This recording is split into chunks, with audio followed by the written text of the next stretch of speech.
दोस्तों, integration by parts या integration through product rule solve करने के लिए हमें ये आइलेट वाला फॉर्मूला जानना बहुत ज़रूरी है, क्योंकि यहाँ पर हमारे पास दो फंक्शंस प्रोडक्ट में होंगे। अब हमारे पास ये है कि हम पहला फंक्शन किसे माने इंटीग्रेशन करते हैं, तो ये हमारे पास सबसे बड़ा प्रॉब्लम का कारण रहता है कि कौन सा फर्स्ट फंक्शन होगा, कौन सा सेकंड फंक्शन होगा। क्योंकि जब हमें इंटीग्रेशन करना है और हमें पता ही ना रहे कि फर्स्ट फंक्शन कौन सा है, सेकंड कौन सा है, तो इंटीग्रेशन हो नहीं पाएगा, और इंटीग्रेशन नहीं हो पाएगा तो फिर हमें प्रॉब्लम आ जाएगी। तो देखिए, हम क्या करेंगे कि जो भी हमारा फर्स्ट फंक्शन होगा, यानी हमारा जो इंटीग्रेशन में दो फंक्शन प्रोडक्ट में है, फर्स्ट और सेकंड, इनका इंटीग्रेशन करना है। तो जब भी हम इसे लिखेंगे, जो हमारा फर्स्ट में पड़ेगा वो हमारा फर्स्ट फंक्शन हो जाएगा।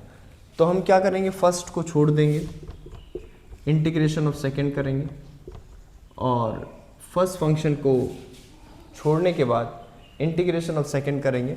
तो फिर क्या करेंगे, डिफरेंशिएशन ऑफ जो फर्स्ट था उसका फर्स्ट, अगले का इंटीग्रेशन, और फिर कंप्लीट का ये इस तरह से हमने इसे करना है। तो आइलेट रूल लगाते हैं और देखते हैं किस तरह से हमारे प्रॉब्लम को सॉल्व करना है। आइलेट रूल में ILATE से मिलके बना है ILATE. ILATE I for inverse trigonometrical functions होते हैं। इनवर्स ट्रिग्नोमेट्रिकल फंक्शन जैसे आप जानते हैं, tan inverse, sine inverse, cos inverse, इस तरह के जो फंक्शन है वो इनवर्स ट्रिग्नोमेट्रिकल फंक्शन है। एल मीन्स लॉगरिथमिक फंक्शन, जैसे log x, इस तरह के जो भी फंक्शन है log x टाइप के जो फंक्शन है वो लॉगरिथमिक फंक्शन में आ गए। Algebraic function x, x square, इस तरह की terms. Trigonometrical function sin x, cos x, tan x, इस तरह ट्रिग्नोमेट्रिकल फंक्शन है। Exponential function e⁻x। तो ये आइलेट रूल लगेगा, यानी जो सबसे पहले लिखा होगा, अगर दो फंक्शन लिखे हैं सपोज हमारे पास, यहाँ पर ये एक्सपोनेंशियल फंक्शन है, ये एल्जेब्रिक फंक्शन है। देखिए एक्सपोनेंशियल e, इसे मैं e से लिखूँगा और इसे a से लिखूँगा। अब देखिए इस फॉर्मूले में a पहले आया है और e बाद में, तो यानी ये फर्स्ट फंक्शन हो जाएगा, ये सेकेंड हो जाएगा। तो इसके इंटीग्रेशन का क्या फॉर्मूला हो जाएगा, इसे सॉल्व करते हैं हम देखेंगे। Integration x e⁻x dx, first कौन सा हो गया इसमें, एल्जेब्रिक फंक्शन, और ये सेकेंड हो गया। तो हम क्या करेंगे, फर्स्ट इस तरह की प्रॉब्लम को सॉल्व करते हुए हम फर्स्ट फंक्शन को क्या लिखेंगे, फर्स्ट ऐसे ही लिख देंगे, सेकेंड का इंटीग्रेशन करेंगे, माइनस इंटीग्रेशन का साइन लिखेंगे। फर्स्ट फंक्शन को डिफरेंशिएट करना होगा, सेकेंड को हमें इंटीग्रेट करना होगा, और जो आंसर आएगा सबका इंटीग्रेशन करना होगा। तो हमारे पास क्या आएगा, x e⁻x का e⁻x ही होगा। देखिए इंटीग्रेशन साइन ऐसे रहेगा, x का डिफरेंशिएशन 1 हो गया, तो ये तो 1 ही यहाँ पे लिखा जाएगा, 1 इंटू e⁻x का इंटीग्रेशन e⁻x और dx, ये वाला सॉल्व करके e⁻x है। अब e⁻x हमारे पास क्या हो गया, x e⁻x माइनस e⁻x हो गया प्लस c। देखिए इस तरह से इस प्रॉब्लम को सॉल्व करेंगे। तो हमें पता होना चाहिए फर्स्ट फंक्शन कौन सा है, सेकंड फंक्शन कौन सा है, ये सबसे बड़ी चीज़ है। हमारे पास दूसरी प्रॉब्लम मैंने यहाँ पे लिखी है, जो आप दूसरी प्रॉब्लम को मैं यहाँ पर आपको दिखा देता हूँ। हमें ये देखना होगा, आइलेट रूल लगाना है और आइलेट रूल के हेल्प से हमें सॉल्व करना है। तो देखिए सेकेंड प्रॉब्लम में हमारे पास सिर्फ एक ही फंक्शन log दे रखा है। तो हम क्या करते हैं, इस फंक्शन को सॉल्व करने के लिए 1 से मल्टीप्लाई कर देते हैं। 1 से मल्टीप्लाई करेंगे तो अब ये 1 is treated as algebraic function, l is treated as logarithmic function. ILATE का रूल है ILATE, यानी एल्जेब्रिक फंक्शन सेकंड होगा और लॉगरिथमिक फंक्शन फर्स्ट होगा। ये कहने का मतलब है, देखिए फर्स्ट फंक्शन कौन सा हो जाएगा इसमें, ये l पहले आया है, यानी l पहले आया तो it is first and it is second. अब इसे सॉल्व करेंगे, इसे सॉल्व करना है तो इंटीग्रेशन क्या होगा, इंटीग्रेशन 1 इंटू log x। तो कौन सा फर्स्ट है, this is first and this is second. तो हम क्या करें, हम कह रहे हैं कि भाई फर्स्ट को तो लिख दो, सेकेंड को इंटीग्रेट कर दो, माइनस फर्स्ट का डिफरेंशिएशन कर दो और सेकेंड को इंटीग्रेट कर दो, और टोटल जो है सबका इंटीग्रेशन कर देना। ये तो log x आपने लिख दिया ऐसे ही,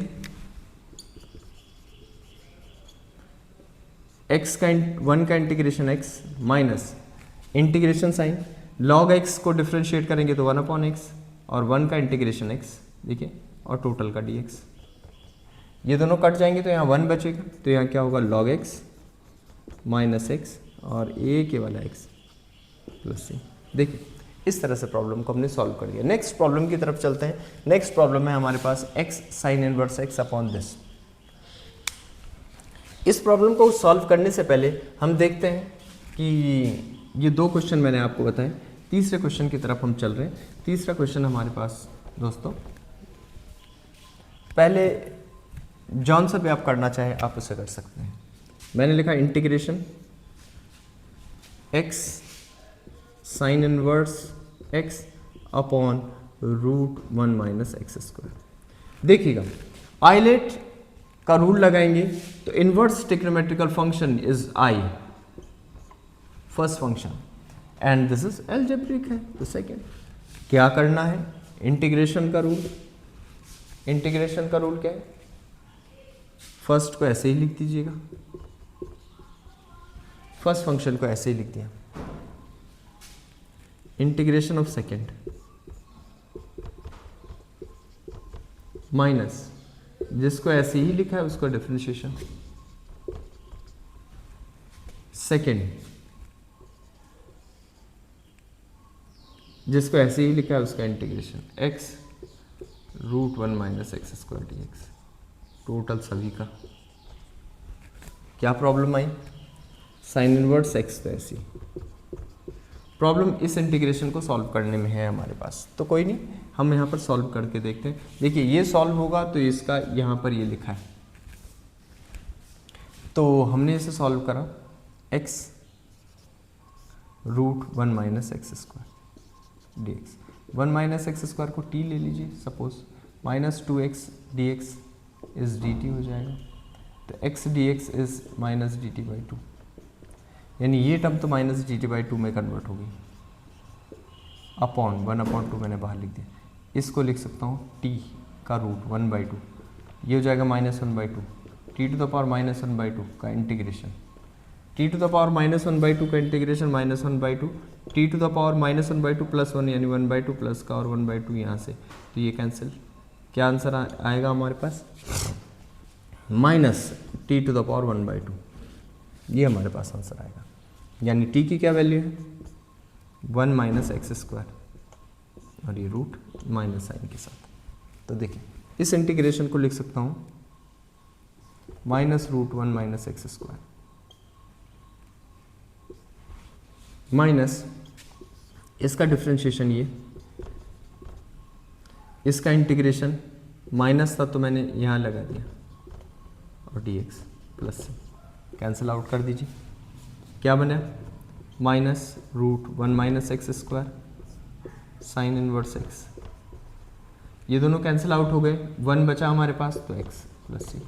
देखिए इस तरह के इंटीग्रेशन को हमने आसानी से सॉल्व कर दिया, इसका आंसर ये आ गया। नेक्स्ट प्रॉब्लम की तरफ हम चलते हैं। नेक्स्ट हमारे पास प्रॉब्लम है, देखिए मैं इंटीग्रेशन बाय पार्ट्स आपको समझाने की कोशिश कर रहा हूँ, ये इतना टफ कोई नहीं है कि जो हम ना कर पाए। देखिए प्रॉब्लम थोड़ी यहाँ पे ऐसे लिखी होगी, हमारे पास ये है, ये एक्सपोनेंट फंक्शन है, ये लॉगरिथमिक ट्रिग्नोमेट्रिकल फंक्शन है। तो देखिए एक्सपोनेंट्स e सबसे लास्ट में, t पहले आया, तो t पहले आया यानी ये फर्स्ट फंक्शन हो जाएगा, सॉरी ये सेकंड हो जाएगा लॉगरिथमिक और t पहला है फर्स्ट। हमने क्या किया भैया, जो t वाला फर्स्ट फंक्शन है ऐसे लिख दो, सेकेंड वाले का इंटीग्रेशन कर दो, फर्स्ट को डिफ्रेंशिएट कर दो,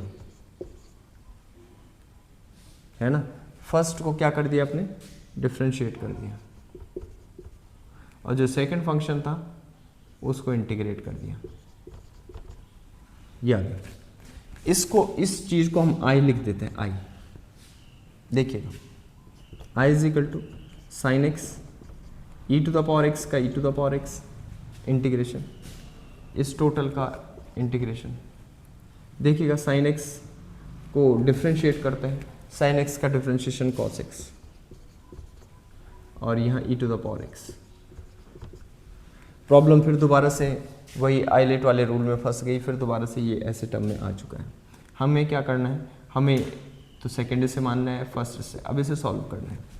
आई is equal to sine X E to the power X minus integration जो हमने अभी तक भी किया था उसी पोर्शन में, कॉस एक्स, सेकेंड का इंटीग्रेशन माइनस सेकेंड को इंटीग्रेट करा, minus integration d by d x of first, d by d x of first को डी बाई डी एक्स, और integration of this and this, complete का integration, bracket बने। देखिएगा I is equal to e to the power x sine x minus ये e to the power x का integration e to the power x, E to the power x cos x. यहाँ पर ये minus इससे plus हो गया, cos x का differentiation minus का हो गया, साइन, तो इंटीग्रेशन ऑफ साइन एक्स और इसका ई टू द पावर एक्स। देखिए ये आई है, तो क्या इसे मैं आई नहीं कह सकता, ये भी आई हो गया। तो देखिए मेरे पास आई आई मिलकर कितने आई हो गए, 2i, तो मैं लिख सकता हूं इसे 2i, यहाँ माइनस का है तो 2i is equal to e to the power x sine x minus e to the power x cos x, और i की वैल्यू तो निकालनी थी, तो n/2 of this e to the power x sine x minus e to the power x cos x. ये था integration by parts. आप इस तरह से इसे सॉल्व करेंगे, आपका आसानी से आंसर निकल जाएगा। तब तक के लिए धन्यवाद। लाइक से सब्सक्राइब करना ना भूलें।